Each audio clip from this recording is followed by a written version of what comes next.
म चाहिँ आज कलेजबाट आउने बित्तिकै मस्त म गरेर बसिरहेको थिएँ। अचानक आशुले कल गर्नु भयो र मलाई त सातो बाटो म आउ गर्नु भयो। अनि म छिटो छिटो लुगा लाएर घरबाट निस्के। आज फेरि बाहिर खतरा चर्को घाम लागिरहेको थियो। अब यस्तो गोरो मान्छे घामले डढेर कालो हुने भयो भनेर म चाहिँ दिमाग लगाएर टोपी लगाएर हिँडे। ट्याक्क लाएर सातो बाटोमा पुगेर आशुसँग नि भेट भयो। मलाई किन यसरी अचानक बोलाउनु भयो होला भनेको त यहाँ आज दिदीको कोठा सार्नु लाग्नु भएको रहेछ, त्यही भएर मलाई पो बोलाउनु भएको रहेछ। अनि दिदी र म चाहिँ सामानहरू लिन पहिलाको रुमतिर गए। यहाँ त दाइहरूले हामी पुग्नु भन्दा अगाडि नै पहिला सामान झिगाल्नु भइसकेको रहेछ।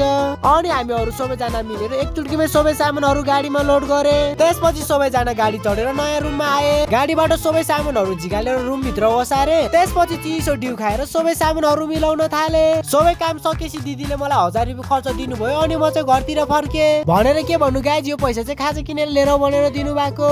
ट्याक्क लाएर पसलमा गएर तातो तातो मोमो किनेर लिएर आए। अनि टन्न मोमो खाएर दिदीलाई टाटा भनेर म चाहिँ घरतिर फर्के।